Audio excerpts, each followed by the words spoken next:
Well, this is interesting. Hi, my name is Glendemonium here, and normally I like to blog about stuff I'm interested in, be it like life hacks or maybe a little bit of gaming, a little bit of culture here and there.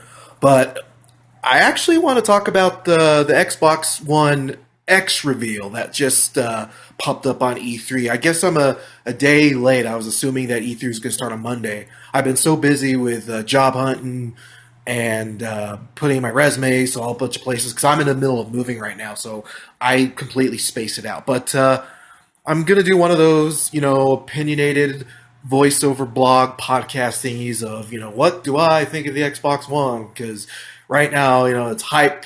People are hyped about it, and I'm actually really excited for it. I saw the $500 price tag, and that made my heart sink a little bit. I'll be quite honest. I'm not very happy with that, but I understand. They're promising games with 60 frames per second, 4K resolution, and what's not to love, right? Because a lot of PC gamers right now are enjoying that. And I can see why it justifies the higher price tag, but it's going to be a very tough sell, especially with the PlayStation Pro being a lot cheaper and offering almost, I think, almost the same. I don't know. You can feel free to correct me on this one. I've been out of the gaming loop for a little bit. I mean, there's PlayStation Pro. I still just have a regular PlayStation 4. I don't see myself actually jumping into a PlayStation Pro. But I'll say this: the Xbox One X. I'm gonna mess this one up a lot. It's actually looking like it's gonna be a pretty promising system. Some of the games they showed on there was some of them were games. Like Crackdown 3 was just a trailer with that Old Spice guy on there. I was a little taken aback by that. They didn't show a lot of destruction, a lot of improvements, because I mean, it's been at least a good year since we saw solid gameplay footage, and I was a little disappointed they didn't show more. I got a feeling, I don't know, I got a feeling that game is going to, if it doesn't live up to the expectations that they've shown last year, they're setting themselves up for disappointment this year. There was another game. It was started with a Cartoon Fox. See, I'm away from my computer right now because I got fans blowing. I don't want the fans to interfere. Um, but it stars a fox. It's a very cartoony inspired Mario like game. Although I think they borrowed a little too much from Mario. Like even it sounded like they took a track from Super Mario Galaxy and just like tinkered with it so it sounds a little different.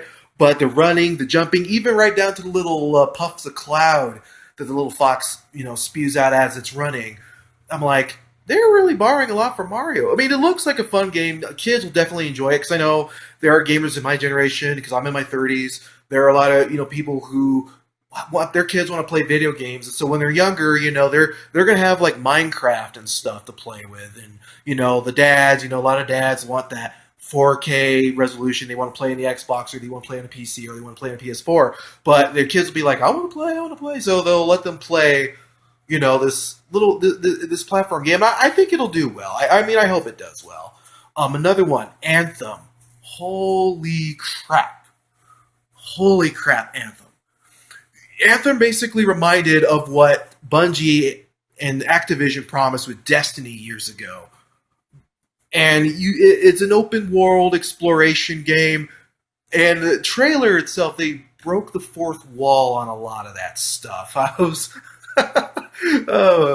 the girl picks up a gun and she's like, "Yes, I got this shotgun." I'm thinking, are those actual NPCs, or are those just like the players in the game just talking like they're really in the game, but they're breaking the fourth wall here? And then as more players show up, there was more fourth wall breaking, but graphically, it's really impressive looking game.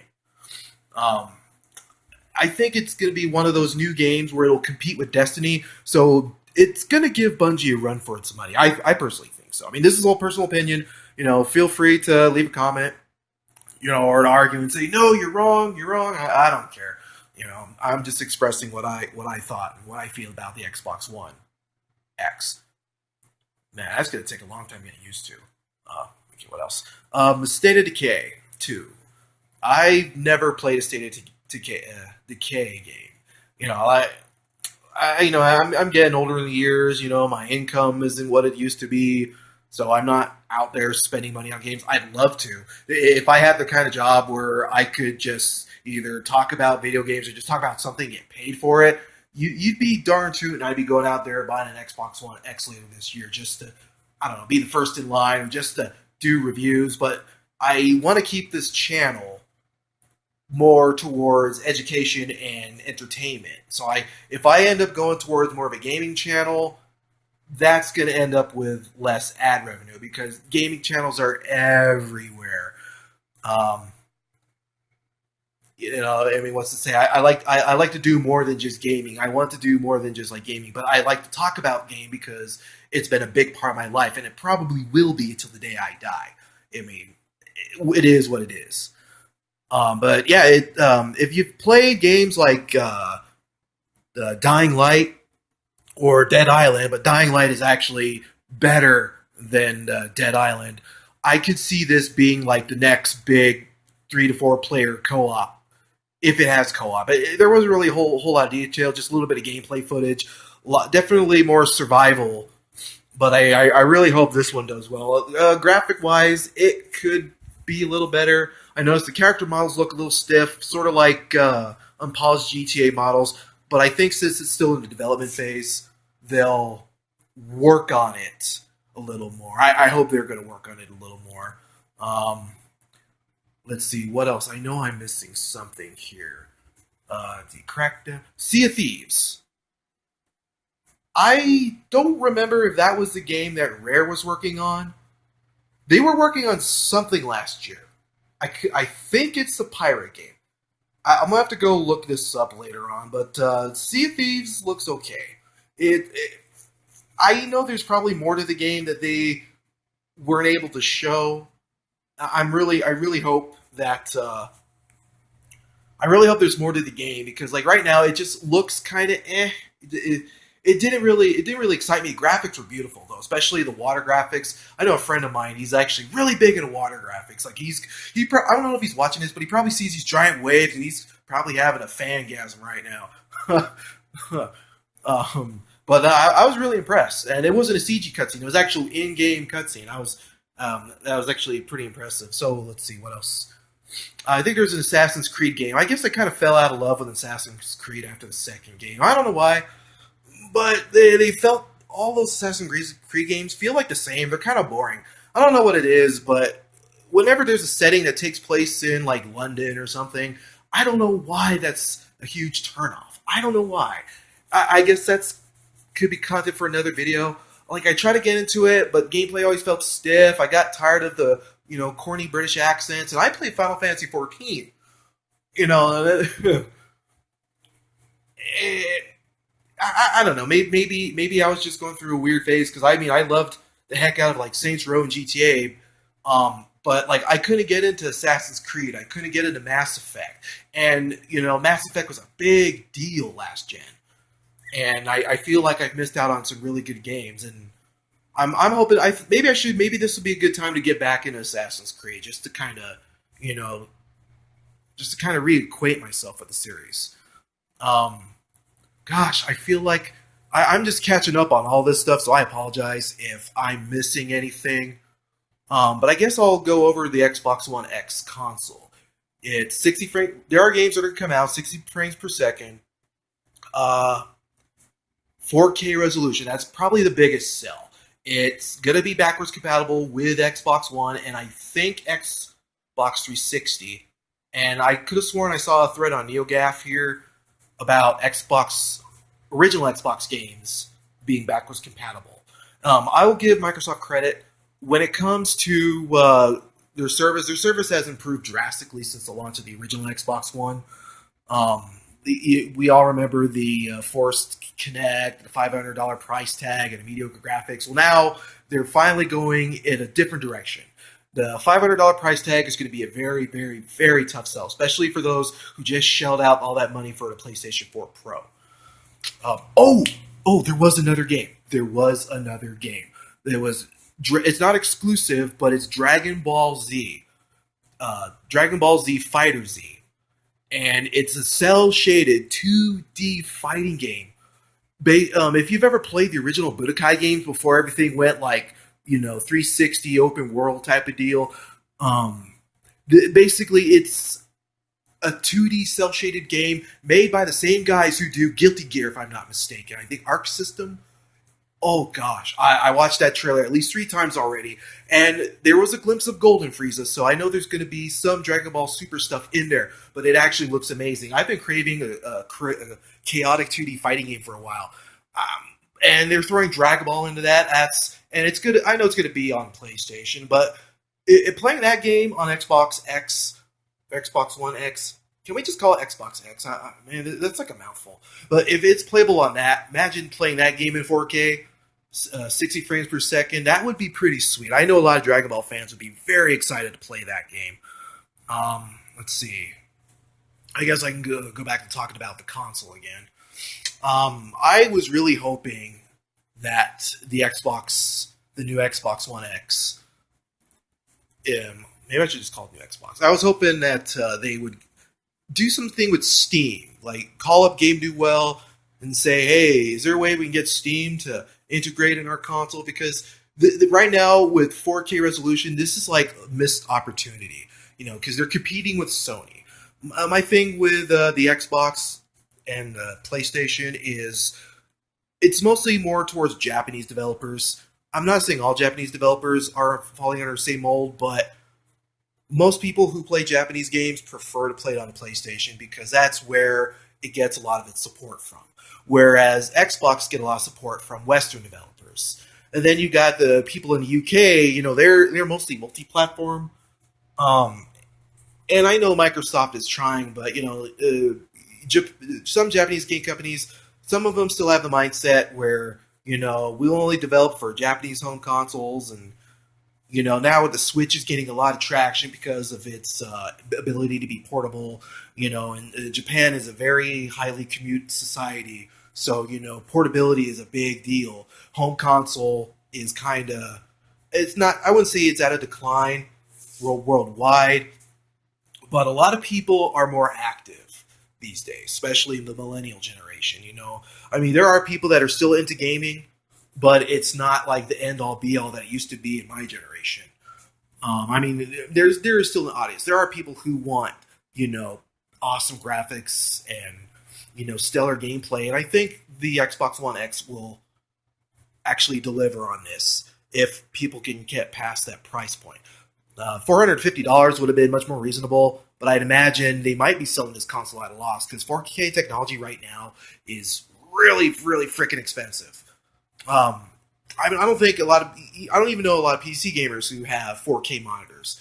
I mean, and to build your rig to support 4K, I'd imagine it's going to cost a pretty penny as it is. I mean, there might be some PC gamers in there that might tell me otherwise. I'm not a PC gamer, so I don't know all the specs, but I know from what other PC gamers will talk about is that it does cost a lot of money. What Microsoft is offering is basically a nice little bundle, and that you can play games on Xbox and Windows 10.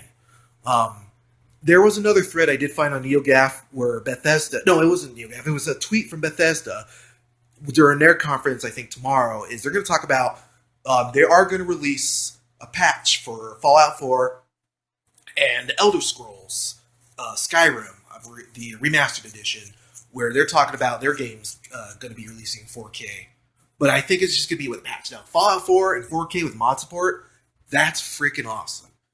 I'm actually really glad that Microsoft is allowing mod support on Bethesda games, because that's like one of the big draws for Bethesda games on PC. Like, aside from console commands, you can just, mods are usually free. You can just, it tweaks the game. Like, I remember there was a mod for New Vegas where you could actually explore the Capital Wasteland. So it just added a lot of depth, and these modders, man, they put their blood, sweat, and tears into expanding the experience on games. And for those who don't know what modding is, I don't know how, but modding is, think of it like downloadable content, but for free, usually. Or maybe you do have to pay. I need to check that stuff out. See, I apologize again. I'm behind on the times here. I've been really busy with real life stuff, and every year E3 gets me really excited about gaming, and then I realize, I have a job and I pay student loans, and I got to put a roof over my head, bills to pay, food in my mouth, and that doesn't leave me with a lot of money to go out and buy the latest and greatest thing. So I got to make do with what I got. And I'm not doing this big stop story. This is what adulthood is like, unless you come from that type of family or you were smart and you hustled your way at a young age when you're making good money. And props off to you. I didn't have that kind of upbringing. Um, I'm going to go out here in my living room to see if there's any more developments. I apologize. You're probably going to hear a very loud fan. Maybe not. I could be wrong. Let's see. Click on NeoGaf. Refresh the page. Let's see. Oh, I'm on community. I need to go to gaming. So I think I about covered everything. Oh, there was a trailer for Life is Strange. That's a game I kind of missed out on. It didn't seem like it appealed to me, but I just downloaded it off the PlayStation Store for free. I'm gonna have to give that a shot. But I've heard it's a really good game. I definitely want to give that a try before Life is Strange prequel. A lot of people recommended it to me, so why not? I'll give it a shot. Let's see. If there's anything else I'm missing? I apologize for the fan again. I got an evaporative cooler in my apartment, and it's like almost about 90 degrees outside, and it just does not work. And if you live in a swamp, if anyone's have a evap cooler or swamp cooler, whatever you want to call it, it sucks. And that's another reason I'm in the middle of moving, so hopefully wherever I get has a decent air conditioner. And I'm in Arizona, one of the poorest cities in Arizona. Most landlords still swear by these evap coolers because they're cheaper to maintain, even though they're a hunk of crap when it's humid, which when monsoon season rolls around, it's going to be humid as heck. But anyway, looks like I don't have any new developments with Xbox, but I will say this. I think the system will do okay. I think there are a lot of people who are definitely into graphics, high-end graphics. They're into high-end graphics and frame rates. And plus you got Forza, you got Gears. There are a lot of people who are still waiting for that Halo game because I guess Halo's been going through a really rough period lately. I haven't really gotten in Halo since Halo 2. But I think they'll definitely have to work really hard to get people to buy their console, especially PlayStation Pro is gaining a little bit of steam, and Sony's conference is tomorrow. So I'd imagine they're going to have a few surprises, but at least they're going to have to start showing some games because at least Microsoft came out with some games. Oh, and I missed one. I apologize. Minecraft. I missed Minecraft. I apologize. I played a little bit of Minecraft. It wasn't my cup of tea, but I know there are people that are into this game. But here's the thing that surprised everyone. They are making this game cross-platform with everything from tablets to phones and to the Nintendo freaking Switch. I think this might be the first offer. I thought there was a game that was cross-platform on Wii U, but I don't remember what that was called. But yeah, Switch and Xbox players can play Minecraft together. That's really freaking cool. Now, Microsoft, if you're actually watching this, it might show up on your recommendations. Who knows? If you're watching this, I have 3 words: Final Fantasy 14. There is a demand for it. If you can get Final Fantasy 14 on the Xbox One X in 4K resolution, you are going to invite a lot of people who are already on the fence, or just Xbox fans in general that want to play the game. They don't have a PC for some reason, or they're playing it on PC. Maybe they don't have 4K. Give them a reason. Give them a reason. I know there's a lot of red tape there with the whole Xbox Live Gold, but dude, come on. Come on. It's about the gamers, Microsoft. It's about the gamers. You never forget your core audience. You're doing a lot better than you did with the Xbox One reveal. You've made Xbox One games with gold probably one of the best features I've ever seen in a console company, because your free games every month, you get more free games than Sony does, and the quality is better than Sony's. And credit where credit is due. If you can get Final Fantasy 14 Stormblood in 4K resolution on Xbox One X, I think you're gonna give us a brand new user base of people, and it's just gonna expand your audience even more. I hope you do well. and I'm already at the 20-minute mark. Yikes. All right, I'm going to end this. This is my first podcast type of thing. I hope you enjoy it. Hope you enjoy the annoying sound of my voice. I plan on doing more of these in the future, so if you like to hear more of this kind of stuff, leave a like, subscribe, and I promise to churn out some more of these videos. 'Cause tomorrow is Sony's conference, so I'll definitely have something to talk about. And maybe I'll do a separate video for Bethesda, a separate video for Nintendo, and then I'm probably just gonna talk about, I don't know, life hacks, maybe finding a job or going to college or stuff like that, stuff that's relevant.